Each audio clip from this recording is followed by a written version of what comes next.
Hi everyone, I am Anjchita B, co-founder and COO of Cultre. I'm very excited to kickstart our talk series under the Center for Museums with this talk today, Animating the Inanimate with Professor A.Damodaran. Center for Museums is a joint initiative by Culture and Indic Academy with a vision to revitalize the societal and economic importance of museums in the cultural landscape of India.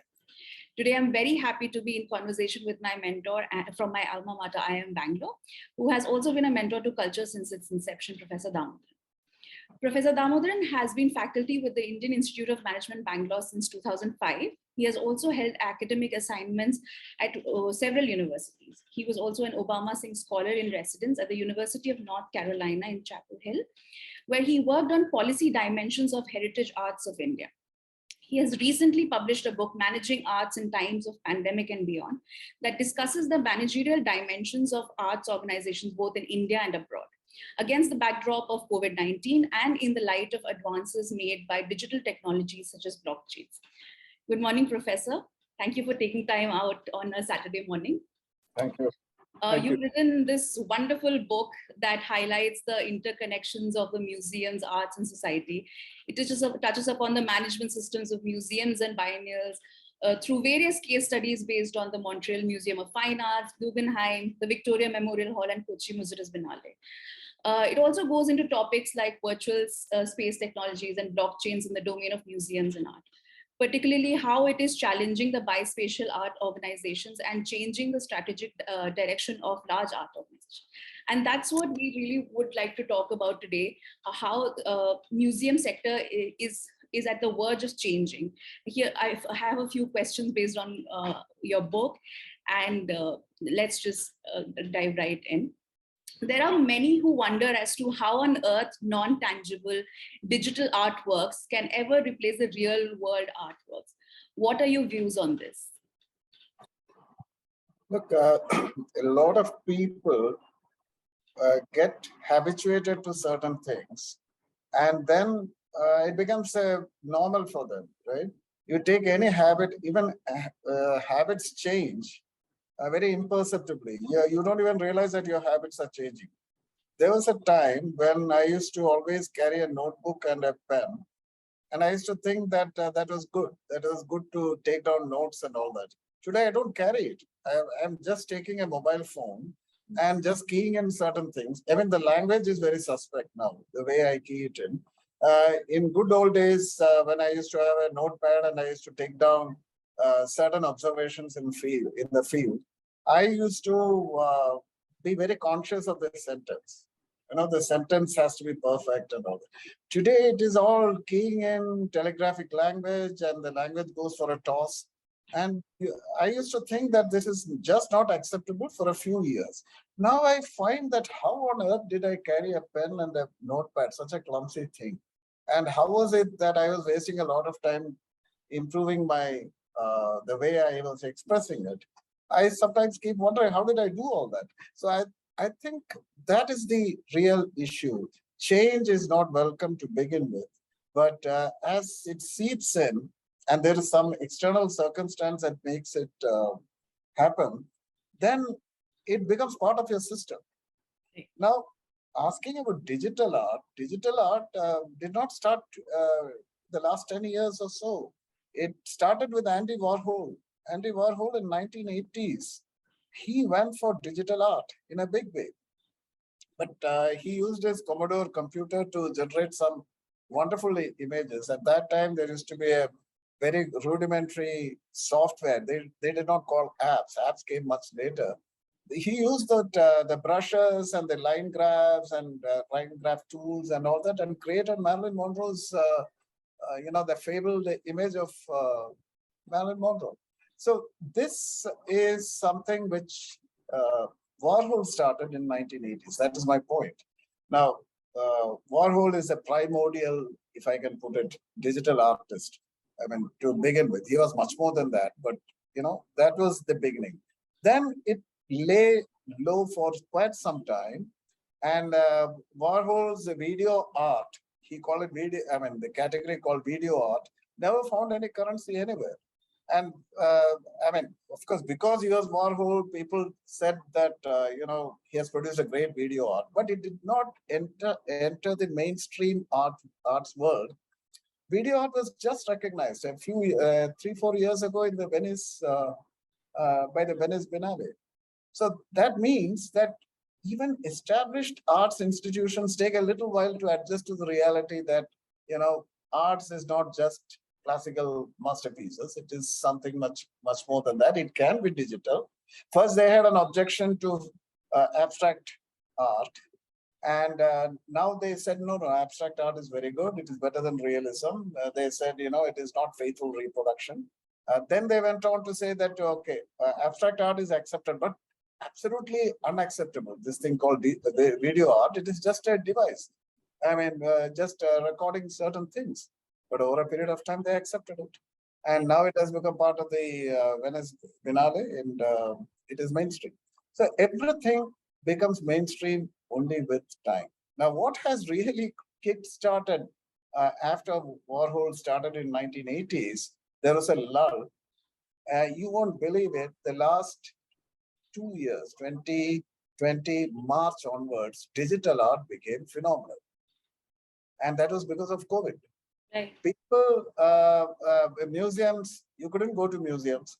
And therefore, and artists wanted to display their work in museums. And the new millennials, plus just see the convergence, millennials and COVID coming together. And some of us, like people like me, who are in the pre-millennial age, we also took to digital art. We started because we had nothing better to do sitting at home. And then we thought seeing virtues in board ape yacht, that monkey's picture which goes for millions of dollars. We start discovering virtues and then start appreciating it. So I think it's a habit. My colleagues at IIM Bangalore would say behavioral, but I would say habit. And habits catch up very fast. Right. So digital art is there to stay. Masterpieces are also there to stay. Right. It'll take still a little while before it becomes mainstream. Right. The way we've become habitual to this mode of interaction via Zoom. Yes.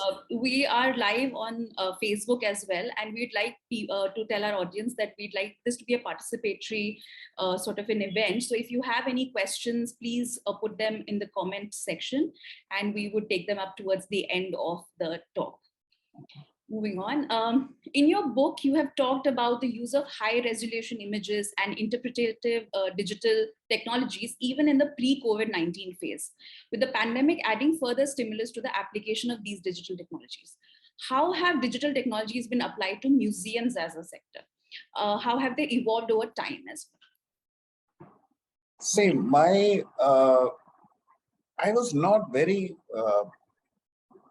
I was not a very keen observer or a minute observer of what happens in a museum until about 10 years ago. Like anyone else, you visit museums, you see certain paintings. Initially, you don't understand anything. You pretend to understand. All those stages I underwent. But once you start applying your mind to this thing, and you start appreciating and looking at it with a different perspective, from a more humanistic perspective, you realize that museums have changed a lot. So how did it all start? So I did a fair amount of research. Now my research here is all about observation. It is not about collecting data and putting it together, right? Creating a table and a metrics, running an econometric model and trying to say something. My approach is that I started observing what is it that museums were doing other than displaying their wares and getting people to be guided to various works of art.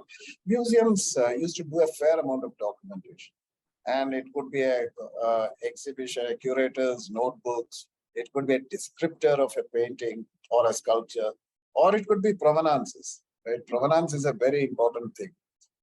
With this changing scenario, how did the changing scenario lead to a transformation? This is the second part of it. So look at it. You will find that all these manuscripts were preserved and microfilm using the traditional microfilming cameras. Gradually, it became digital microfilm, which the archives do, which other centers do, documentation centers. Then, when it came to exhibitions and visuals, audiovisual productions of museums, for instance, something which has really struck me has been the Hermitage Museum, which I have visited many times, and yet not seen even 10% of it. The Hermitage Museum, the DVD which I have, is a fabulous way of conducting conducting a viewer through the Hermitage sections, different sections. It is just a snapshot. It is not a very detailed discussion on that. It was a DVD to begin with, standard DVD, digital video technology. And then it becomes Dolby digital, which means, you compress more data and audio visual data into the file, give it a better resolution. And so it has evolved, right?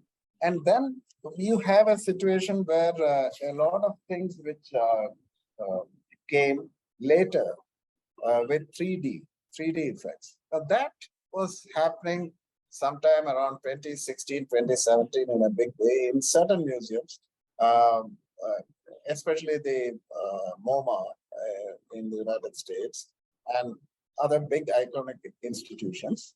And that was basically providing a three-dimensional vision in documentaries and other things. And then it jump-started to VR and virtual reality and augmented reality. Now, the work was on even in 2016 onwards. The work on VR and AR was on, but to be applied to museums took a little time. And then just see the spin, VR, AR became big thing after COVID, right. COVID-19. So this is the trajectory of development. So broadly, if technologies would say, digital technology, scholars would say, well, there are two essential differences between in the manner in which digital technologies have evolved, the pre-internet era and the post-internet era. Absolutely. And the Android phone coming in or iPhones coming in and making a big difference to create art in your mobile phone. So you have millions of artists sitting in buses doing nothing else, or sitting in flights and doing digital art. I'm not saying everyone, but a lot of people. Try a hand at it. You have an interesting app which gives you color combinations, line diagram drawing. You try all that. So that is the thing. The other day, as an aside, I should say, when I started using Zoom, I was very illiterate on these things. And I used to use the stylus in the class. The stylus. Pen we have stopped using for a long time. So when I started using the stylus, it went wonky. It went through different this thing because I'm not used to it. Right. But then I thought, people used to say that Tagore became a great painter after through his handwriting. He had a very interesting way of writing. So I thought for a moment I am also becoming an artist. So unusually different people become creative. Creativity is not confined to the elite or to the aristocrats. It is democratized. So technologies in museums have progressively moved from more inclusive approaches to creating art to displaying them, and then offer better visitor interpretation and visitor services. I think they've also used technologies like social media platforms to interact with visitors. Yes. With hashtag museum from home and all these campaigns they ran during COVID pandemic, they sort of also democratized the whole experience of museum. To those of our viewers that are still fairly new to the world of digital technologies and their interaction with the arts world, could you please break down the concepts of blockchains and NFTs and their relevance to the museum sector? Do they raise funds for museums? What are they most useful for? Well, blockchains is now a cliche, isn't it? Everybody talks about blockchains. And I started working on blockchains in 2015 when it was not a fashion. 2015, it used to be quite in currency, but I started pretty early. It is simply, I have to explain it to someone in a simple way. The way I would put it is nothing but a ledger, an accounts book, ledger. So what does it do? It basically it basically gives a very good account statement of something, so any resource. It could be your expenditure that you incur on in running a museum. Blockchains could also be used to carry valuable information or regarding artworks that you have in your collection. Also details about accession, how many new artworks were accessed, what is a descriptor about them. So blockchains give it a kind of a, it's a ledger, and being digital, that too the fifth generation digital, if I can put it that way, it has a certain sanctity because it is not alterable. That ledger, you cannot play with that ledger. You cannot play with the entries. And once you enter into blockchain, it is a distributed community which has a look at it, which verifies whatever is entered. So everybody is looking at you, and everybody is in control, and therefore nobody is in control. So this is a kind of curious philosophy that blockchain is. So in the context of a museum, I can be doing simple, important statements regarding my accessions, my financial situation, but I could also be carrying a lot of valuable information on how the artworks have been viewed, how many of them have been maintained well, how many of them require repairs or what you call maintenance work. I could be storing any amount of any kind of information, not too much of amount of information, because blockchains are not supposed to be a data storage bin. Right. It is meant to be only protecting data of a very critical nature. That is a difference. It is not like a a data what do you call a database. It is meant only to carry very valuable information, which has some extremely important values to the institution, or in this case, the museums. Right. And then, how does this blockchain work? Well, blockchains are offered as solutions to some of the problems, in museums. So you have an enterprise, your present system of recording receipts at the gate, how many people are coming in, how many people are virtually got in. May not be very foolproof. So blockchain is supposed to improve the quality of collection because of its superior technological device, and store them, the metadata, not the main data, the metadata, and then give a much better operational efficiency. But that is a more utilitarian kind of stuff. But in the aesthetic relationship of blockchains to museums is basically that you can create wonders with your artworks. So you can monetize them in the sense that if I am running a museum, which is very inclusive, not an exclusive museum, obviously I will be getting new artworks created by new upcoming artists, right? Now, or it could be even the established artists. They get to be in a position to monetize their works. And for that, you make use of non-fungible tokens. A non-fungible token is one of its kind. There are two types of tokens. One is called a regular token in a blockchain system. So the ledger has got a monetization dimension as a token. And the regular token is like an asset, digital asset, which carries as the basic data of ownership over an artwork, or the provenance of an artwork. Right. And then that NFT or the digital asset is put on an auction, or it is put on a direct sale, whatever may be model, and the artist gets a good return. But at the same time, then what is so great about it? Even, and you will be wondering, Christie's and Sotheby's have been doing it for many centuries. Many museums do a good job with selling their collection, the part of the collections that they do not want to hold on to. But the thing is, the moment you put it in an NFT mode, the buyer is assured that the product is genuine. It has been created by the artist, and it is the provenance is very clear. It is not a fake, and the artist also gets a sense of ownership over the resource, which is much more robust. It doesn't require somebody else to certify.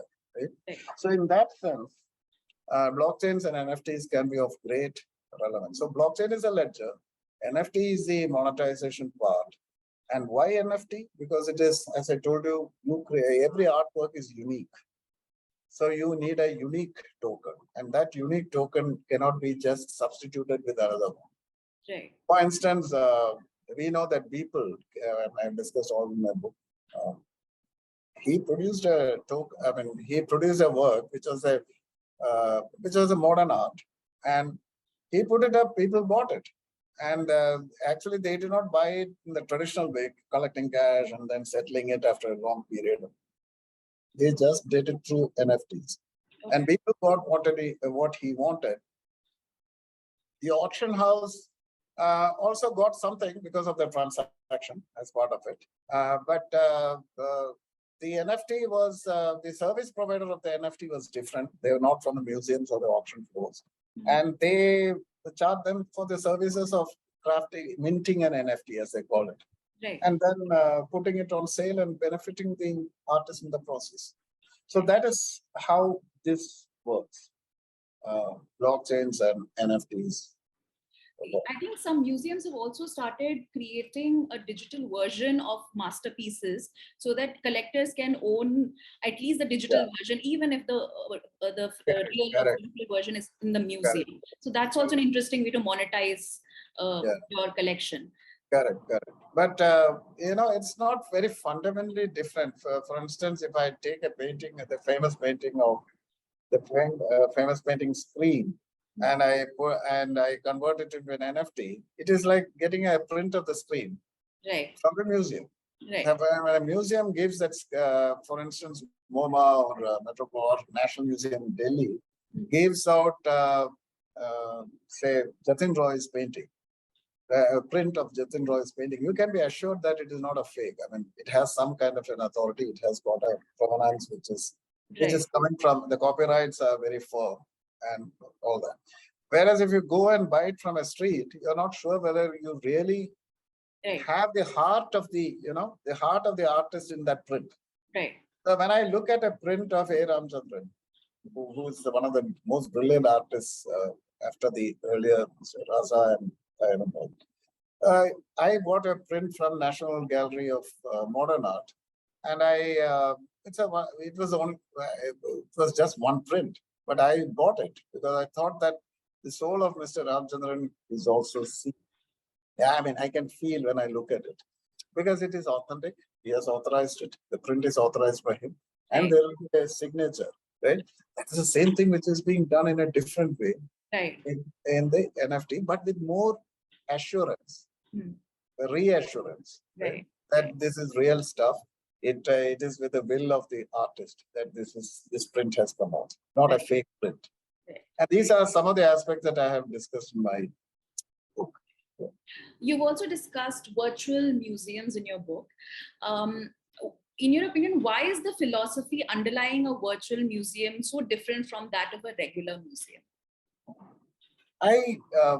I did not discuss virtual museum per se in my book, but I talked about how museum visits have become virtualized. Right, exactly. Yeah. Now, that is again a post-COVID situation. Right. So I was thinking, someone sitting in maybe in Okla, or not even Okla. Okla is a little more a village in Meerut wants to see Guggenheim. He can only see some pictures, but when it is animated, and then you have this benefit of Google Street View. Google Street View is so good that you can go through it, you can wade through the cat as if you just came from there. And then you go and see a painting of Vermeer, and it is there is a close-up of that, a very close view of that, where maybe with a three-dimensional tinge. Obviously, somebody sitting in Meerut would not have dreamt of seeing that, right? Right. So the way I see it is what I think Prahlad mentioned. C.K. Prahlad used to say that poor children should have ice creams. People made fun of it. And I still remember somebody said he's the new Marie Antoinette to talk like that. No, his idea was that, if you have that the dream for the ice cream, then you do better in life. So that kind of an effect. that you see period. But that is all called virtual visits. So virtual visit, Guggenheim used to have, because I'm a member of the Guggenheim museums, in that sense. So they used to, for me, some of them I used to get in and see it. And COVID kept you at indoors, and therefore you had all the opportunity to see it, and I saw it, other than the physical visits I have done. So this is called a virtual museum visit. It is not virtual museum per se. Right. Virtual museum is something where it is not a visit that you're doing in a real museum. Right? You are basically doing creating a museum by yourself. And who is a creator? It could be you, it could be any of us who are in this program. Any of us can be a creator or an architect, or if I could use the word, Frank Lloyd Wright's iconic Guggenheim building. There could be many Frank Lloyd Wright sitting and creating their own museums. Right? And that is a virtual museum. You create a museum out of your mind. And then you are using virtual reality because that is basically virtual reality. What is virtual reality? Basically, you are creating a new reality by yourself. Right. And say, this is my imagination of the museum. And then I start populating that entire thing with, artworks of my own, again, digital artworks. Right. Or it could be that I have taken the screen and tried to embellish it. Right? I change it a bit, and then I put it up in my virtual museum. So my virtual museum is in my mind. That is my own creation. I take pride in that. And who knows? And it is on the internet. And that is the whole idea behind this Web3. Web3 is not a great idea in sense it creates its anarchy, confusion. It has a lot of problems. But one great thing is you can create your Web3. Under Web3, you can create your products and your artworks, put it up in the internet, and get people to appreciate it. And who knows, somebody may pick it up and make you a superstar overnight. Right. So that was not possible with the old system.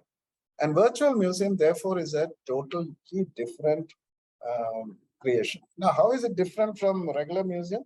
Is that regular museum, I'm not trying to stereotype it this way, but largely in a regular museum, you have a fairly good idea about your collections, art collections.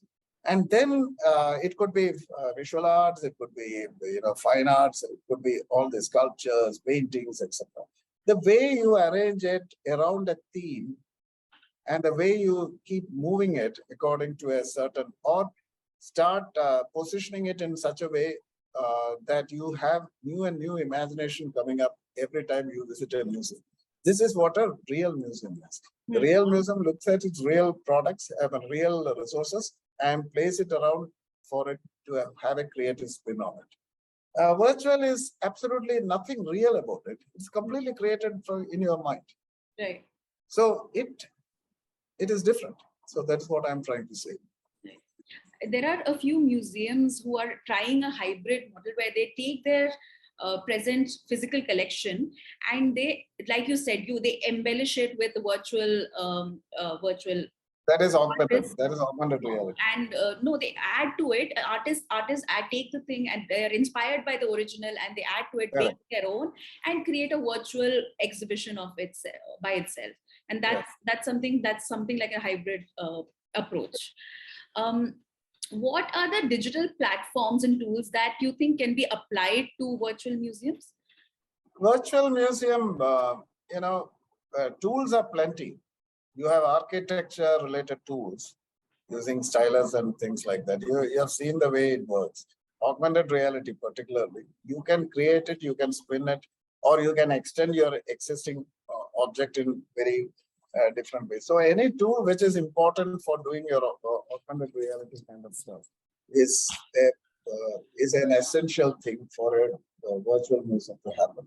Then there are imaging tools, your virtual reality and augmented reality things.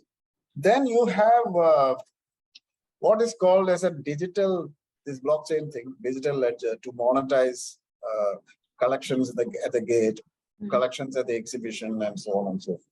Right. And then, so these are some of the, so you have, as on today, no new tools have to be invented. I mean, most of them are available. Look at all the digital art people. They all are sitting on thousands and thousands of apps and which enable them to create good digital art in ways which cannot be imagined. Right. So there's a virtual canvas for you. There's a virtual stylus. There's a virtual painting brush. You can play with it. And the only problem is people earlier used to think that, oh, this is not art. Right. You can do it on a mobile phone, a small screen, or you can do it in your PC. But it is your product. You are owning the product. And the whole idea about Web3 is that whatever you create, you are responsible for owning it and also preventing it from falling into wrongful hands. That's a tough responsibility. Yeah. But that is how it is. So the Web3, ideally, and digital tools like this, what I mentioned, and perhaps, and all of them, preferably in Metaverse. Right. So Metaverse is all about, it is a web-related thing. And all the tools are platforms that, Metaverse is a great platform for such artists, not for every artist, for such artists. Speaking of Metaverse, how do you think art creation will happen in Metaverse? Art creation will happen in many ways. I can be first of all, I am not there, right? My avatar is there. Avatar is something which, supposing I am in the Metaverse, I want to get into the Metaverse. So I create an avatar which looks like me. It could be like that, but it will be like and then I regulate how my avatar keeps moving, right? So the avatar goes to a digital canvas and starts painting. That is one thing. But the essential thing about Metaverse is most of your artworks will be 3D, right? That's a beginning point. Otherwise, it doesn't make sense to have a Metaverse kind of a thing. So earlier it used to be 2D, a lot 2D images. Metaverse can work without Web3, by the way. Don't be under the impression that Metaverse requires Web3, otherwise it won't work. It can work. It is already working in a non-Web3 context. Web3 is yet to happen. But the point is, I can take a lot of real-life objects. I have created a painting, an oil painting or a pencil sketch. I can convert it, I can take it to the Metaverse and convert it into a 3D animating it much more than what it would have been as a dry two-dimensional artwork. So that is something which is very unique about it. So it is. So you have two ways. One is you go and institute, create a new artwork in the Metaverse. Right. The other thing is you take real life objects and then take it to the Metaverse and convert it into an image which is three-dimensional and then put it on sale. Okay. Right? Yeah. So you put it on sale and make money. I was trying to explain to a lot of people about why is it that Metaverse is being linked to NFTs and cryptocurrency and all that. So I did not have a very clear answer till someone asked me a question when I was saying that Metaverse is like a dream. Right? We'll create a world of dreamers, right? Who will dream and be away from all these, this difficult world of fighting and all that. So basically, but he asked me a question. I mean, I think it was, she asked me a question. Then what do I do for a living if I am lost in my dreams? It says that is why, then it struck me. That is why cryptocurrency came in a big way in Metaverse. Right. So you can dream, you're paid for it. Yeah. Right? Yeah. So that is what looks like the big point about Metaverse. Now, I'll tell you how it works. If you ask, again, I'm going back to painters, like, some painters are classical painters in the real world. Mm-hmm. They're oil painters, some are versatile. For instance, again, to go back to my favorite painter, not others are not favorite, but one of those who has appealed to me, Garden of Gethsemane. Garden of Gethsemane is an olive garden, a biblical kind of a thing. Now, there's a painting by A.R. which is exactly what's seen. He has a geometricity of a wall which is so well chiseled. Right? And then he has abstract meaning all over the monsters and abstract characters sitting and clawing and to get into the wall. You can't see a better thing. You have figurative painting, you have abstract combined together, and it is 3D. The wall is 3D. Right. You know, the artists in the real world are capable of doing 3D. Now take it and supposing, Mr. Ramchandran feels that, you know, I want to give a new spin to it. He has to start all over again. But it is an etching. It was not a painting. It is a etching, basically. So he has to start all over again. But if he takes it to Metaverse, then he can say, well, he can ask a digital, you know, a good digital guy. Say, this is my imagination, do it. So he can imagine it, reimagine the painting, and create a new digital version, which will be fundamentally different from what could be different from what he had conjured in the real world, right? And perhaps feel happy about it, right? But there are issues here. If the original artist, collaborates to create the new digital work in Metaverse, that will work very well because it is acceptable from the point of view of intellectual and moral rights issues. Right? But if I am going and doing it on my own, it's going to be a violation of. Then I think a case will have to be filed in India, the real world High Court, and then a virtual court will have to be formed.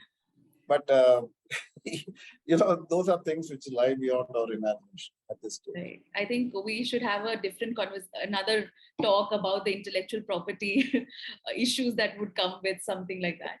But moving on, your main refrain in the book is about the difficulties faced by small arts organizations in accessing virtual reality and augmented reality technologies.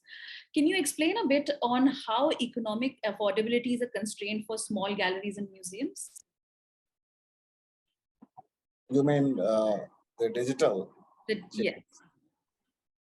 See, I have been watching very closely the world of arts during the COVID period. You know what has happened? The small arts organizations benefited in the performing arts sector. Small galleries did not benefit much, especially those in developing countries like ours, which is which has much richer, trove of artworks to offer, much more varied, much more diverse. They couldn't benefit because they were shut down. Now, a few of them, like, for instance, the more outstanding ones like Inanimate, they are really at it now to virtualize it and make it even better. But the simple fact is that a lot of small galleries, by comparison, from the West, they could reach out to all across many segments of the world, whereas our galleries couldn't reach because we had a little time. We needed a lot of time to set our house in order. Now, in performing arts, what is exactly happened is different. Small theaters, and that is my finding in my book. Small theaters like the Kuriyatam Theatre, small micro theaters in Kerala. So I found that till COVID was there, they were always sad. They were always complaining. We don't get money from government. Government grants don't come on time. And after COVID happened, most of them fell silent. So I was wondering what happened. Maybe COVID was too much of a pressure for them to handle. They forgot about their financial difficulties. That was not the case. Instagram carried Instagram. Everybody started an Instagram page, made it live, right? Facebook Live, right? And initially they fielded it. They got a thrill that someone was getting this their streamings. Watched someone in the United States or someone in Germany was watching the shows in real time, right? And that gave them a sense of happiness.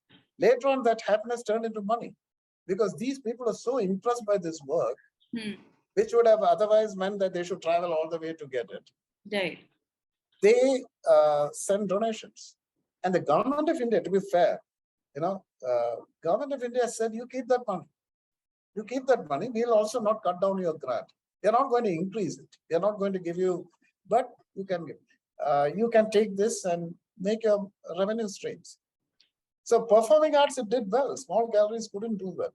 And there's a reason for that. If you look at Instagram or Facebook Live, I am not into Facebook. I'm in Instagram, but not very active, but I watch. I would imagine that, anything which is transient and moves on, intangible and moves on, has a better scope to succeed in this social media. Because it is quick moving, people can get their impression, buffering is very low. So people don't feel bored or get frustrated or anything. Whereas tangible items in museums becomes very dull.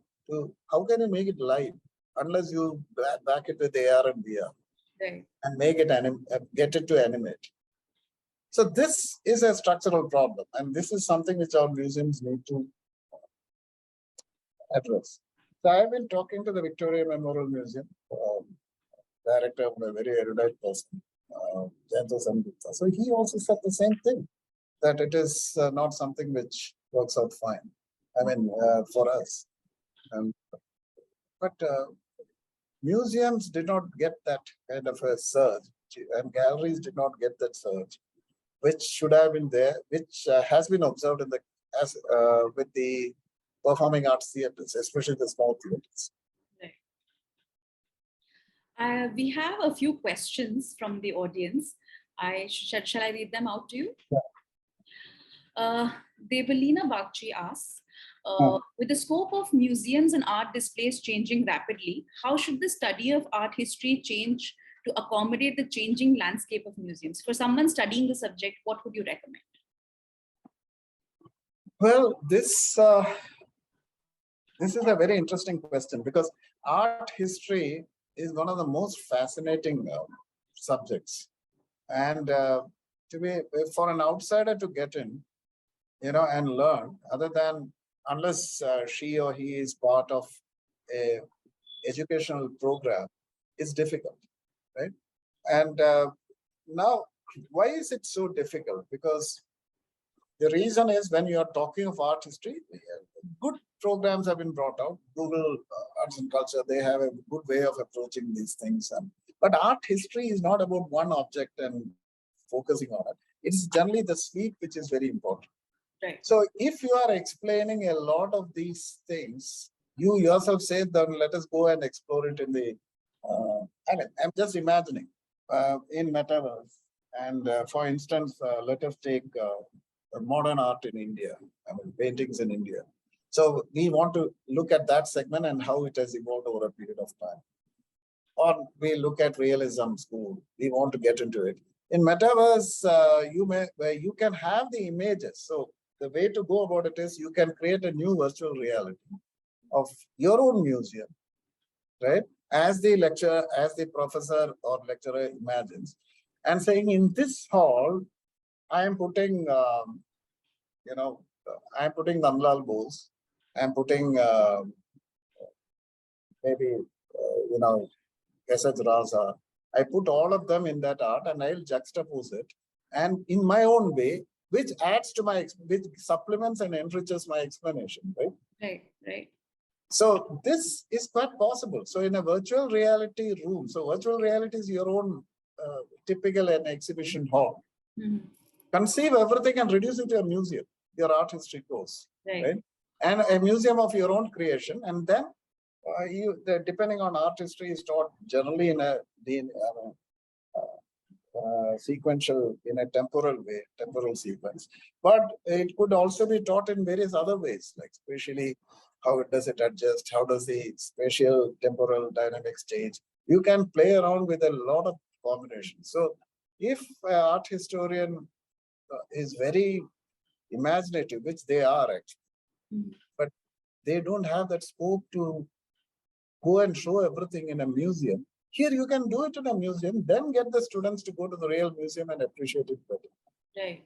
So I think art history will have more adherence. I'm not saying art history courses are not there. I have seen a fair amount of courses. But the problem is the animation is less in those courses. So after some time you get a bit bored. Then you'll have to come back and revisit and all. Here it is so live. You can make it so live though characters may look a little odd. These are all avatars, right? They don't look fresh and well. It creates a different experience. So it is art history teaching can be left to the ingenuity of the teacher. Right now, no teacher gets that latitude to do that kind of thing. Even so I'm not saying metaverse will solve the problem, but it is another interesting way of teaching. Right. Not just teaching, even for a student, maybe assignments in the future will move from Microsoft PowerPoint to metaverse-based submission. For instance, I will tell you, a lot of, look at the way the students are moving. Many museums have done this. You go to a museum and you see an old, a weapon. You take that weapon, you obviously you cannot touch that weapon because it's a museum. They will not allow you to touch, right? But in metaverse, you can just lift the weapon and see how it swings and how Arjuna would have, or take a bow and arrow and shoot, and that kind of a thing. Right. Now that can happen easily in a metaverse than in a museum setting. So if you are combining art history learning with a visit to a museum, physical museum, you have certain limitations. But in metaverse, you get what you want. Yeah. You would be happy to know at Culture, this is exactly what we're trying to do, making museum replicas also come to life for people to touch and feel and learn in the process. So that's something that we're also trying to do. The next question is from Professor Anil. He asks, would the technological developments in the arts and museums also lead to innovations in entrepreneurship in India? Yes, certainly. Certainly. Metaverse is not, a lot of people are under the impression that Metaverse is controlled by Meta. No. Right. Meta is one of the companies. You have Microsoft. Microsoft has its own universal idea. Yeah. And they bring in certain values like the platform, the basic platform and all that. Then there are certain, Facebook, for instance, is into ocular manufacturing. But a lot of this hardware apart, a lot of interesting software applications and app applications have to come to make metaverse more rich. Right. And that is where you have great possibilities in India. We can have these startups running very well.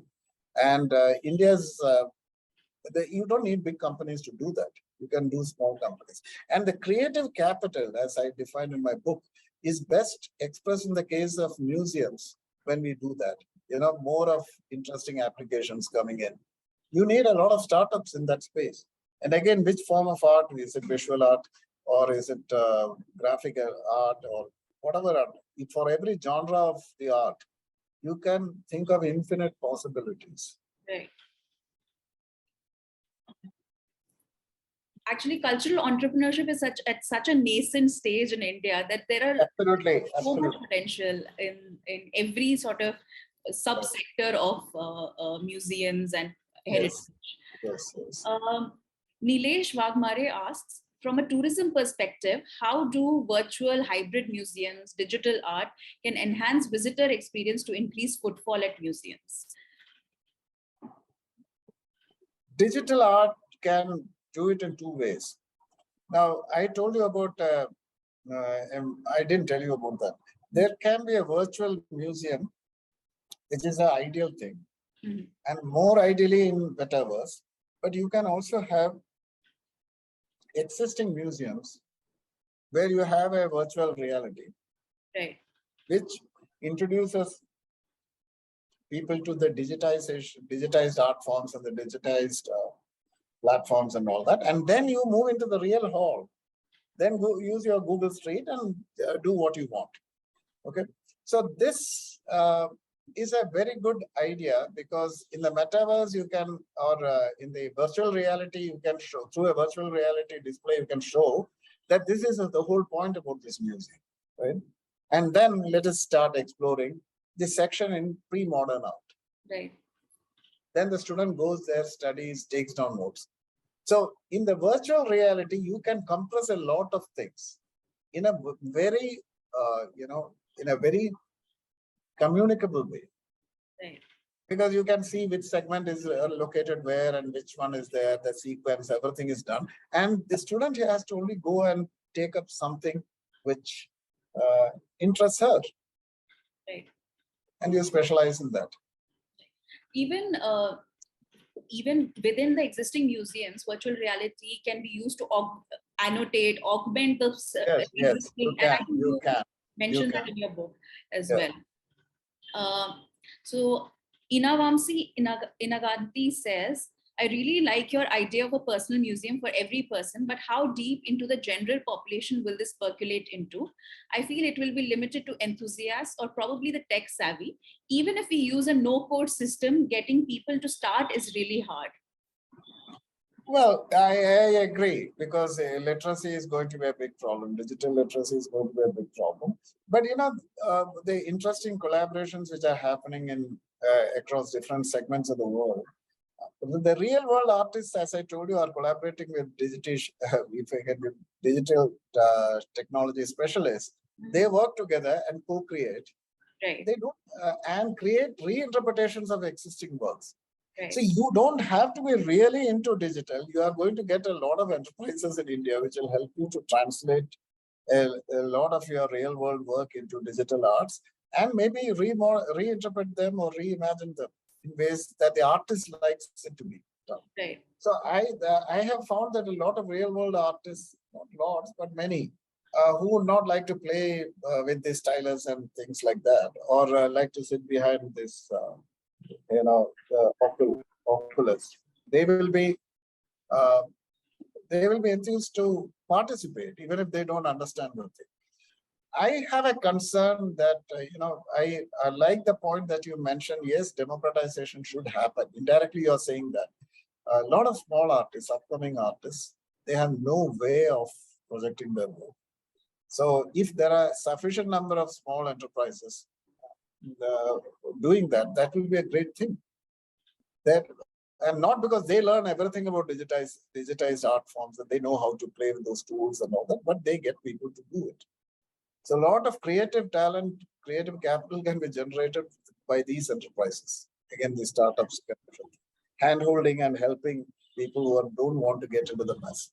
And remember, Metaverse is premised on blockchains. This is all the revolution of blockchains getting into a new space. It's a new space. It's a new universe. So it has infinite possibilities. The last question, I think, is from Professor Ramya Venkateshwaran. She asks, what are the broader implications for management education and management research? Perhaps, do you see any possibilities of newer research methodologies, since we are considering newer ontologies, epistemologies here? Yeah, I think, Ramya, you're right. This is an ontology issue. Ontology is never discussed in management, unfortunately, except by a few fringe elements, if I can put it. Because they think that is not scientific enough. And it is good that a few of you are talking about that, which is very nice. Some people ask me, does your book is it data driven? I said, I hate the term data. No, it has come to that, because you are talking of something about which is going to something which is happening in the present, which is unusual, and something which is going to be unusual in future as well. Where is the data going to come unless you start doing things, right? And why should you, and see the way you wait for somebody to create a brilliant idea, and then that person will create the brilliant idea, then somebody else puts it into practice, and then I, like an academic shark, sit here and look for data, right? And I put it because I feel that that should be academic work. Big data, and unstructured SQL data, non-SQL data. I look for all that. That's important. But let the idea evolve and let its time come. So I entirely agree there is an ontological issue. Whether the world, the larger ontological issue is whether the world is ready for embracing this change. And how far is this change going to be disruptive? And then how far is it going to help the global commons in that sense? And enshrine the role of culture in GDP. Right now, it's all talk. Culture in GDP basically means that you compute all the government expenditures and say this much of money is going to culture and art segment. But I think this will be autonomous, creations of wealth coming from small enterprises. It will become a movement. It will become a complete movement. And then people start saying that because of arts, we generated a multiplier effect of 3 to 4% more in the GDP. Rather than saying, okay, we'll put all these together, we'll compile it, because it's culture doesn't have a role, it is all intangible. We can only measure it by using government grants and see whether it has growth. It goes beyond government. Government is important, but it goes beyond government. Spontaneous generation of creativity. And that is the democratization ontology. That is very important. We have to take a position on that. So that is where research has to go on in management. How this ontology and qualitative research, not just quantity. Quantity will happen. There are, with the artificial intelligence, you can get any number of, computers to do your work. You don't need even human beings to do the work. The agency issue is itself different. But the whole thing is a new idea and the new ontology of democratization. Speaking of research, since the book was written largely during the pandemic, can you tell us a little bit about the methodology adopted by you in terms of how you collected information and resources related to museums? I wanted to write a book on arts and culture. I have a MOOCs program running, a MOOCs course running in IIM Bangalore, which is running very well. It runs in the edX, MIT, what they call Harvard edX platform, and as well as our own platform. We have an IIMB X platform, which is really good, which is our own indigenous variant of learning platform. IIMB has a very good online, very strong MOOCs program. And I started in that manner. I started offering a course in IIMB X as well as in MOOCs. Now my course is getting relied on SWAYAM, which is an MHRD thing. We have a lot of learners from India. Now my point is that I started with that course, tried to talk to the students who had registered. We don't talk like this. We only interact through mails. And then I realized that there's a need for a handbook on management. And in the normal course, if coronavirus had not happened, I would have been busy, teaching in the real class and running after various other things. I thought this is only enforced confinement, which has to make me creative. So I wrote up this. So it is a bit of my heart and a bit of my head working together. So in between, I don't know, people who read it, a few of them said that you suddenly get into stories of David Bowie. From David Bowie, you come to Ravi Verma and all that. That is fine. I mean, that is where my heart keeps talking. But my head says that it should be a management book. Otherwise, what is my credibility to get into this area? So I put in economics and valuation and all that, which is important. Otherwise, a manager doesn't make sense to a manager. So I was not primarily, when you are teaching managers of maybe a gallery, you're not there to tell them that, this is how the regression has to be run and all that. That is for scholars to do it, right? You have to teach them one or two very strong reasons why you should take to management principles in their application to arts. Right. So I couldn't, so what I did was, it is observational, participant observation, close and very intimate understanding of what is happening in the arts institutions I have followed. And then putting it all together in a coherent view.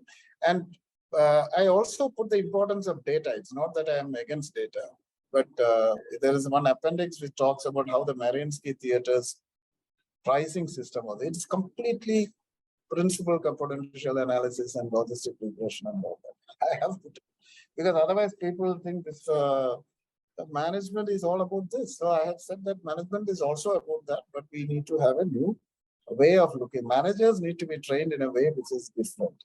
Right. Because managers are not supposed to analyze, sit and give a finding about how the big data, what big data is talking. They need to get the messages, but they're not supposed to work on how the logistic regression will work and how it is run and all that. So It is a management handbook, not the data section is put on as an appendix. It should not be a diversion. In between, I put data, then people will go to again come back to figures and all that. So I have tried to segregate both. And the main part of the book is basically qualitative and observational in nature. And there is a section on philosophy. That's the second section, where I briefly touch on Western and Eastern philosophies, on aesthetics.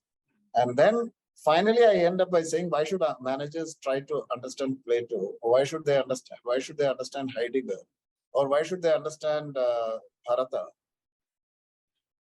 Some convincing reasons. Otherwise, managers will sit and say, why should we learn about Abhinavagupta and Bharata and all that? So it's a very terse chapter, because one of the reviewers said that you don't have to write about all this so great detail. They're indirectly telling me that there are scholars who are better at that, which is true. Much better scholars doing all this, much better scholars in art history. I don't claim to be any of them.